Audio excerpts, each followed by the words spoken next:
ભાદર નદીને પ્રદૂષિતના કારણે મહેશભાઈ છેલ્લા 16 દિવસથી ત્યાં બેઠા છે, ત્યારે તેમની મુલાકાત માટે કોઈ પણ અધિકારી આવ્યા નથી. ખાલી ખેડૂતો 2600 જેટલા મુલાકાતે આવેલા છે. મહેશભાઈએ મીડિયા સમક્ષ કહ્યું હતું કે ખાલી હું પાણી પર નિર્ભર છું. આગળ જતા મારી માંગ સંતોષવામાં નહીં આવે તો હું જળનો પણ ત્યાગ કરીશ.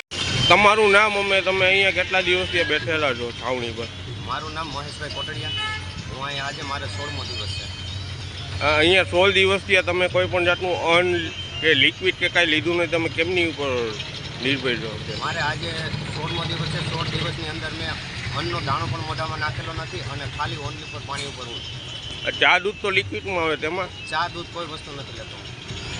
અને અહીંયા તમે છાવણીની મુલાકાત લેવા માટે કેટલા લોકો આવેલા?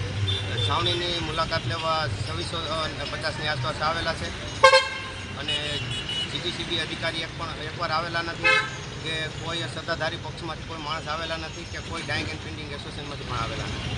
તમારી માંગ સંતોષવા મને આગળ હજી શું રણનીતિ હલાવો? માંગ મારી સ્વીકારવામાં નહીં આવે તો અત્યારે અન્નનો ત્યાગ કરેલો છે, જળનો ત્યાગ કરીશ.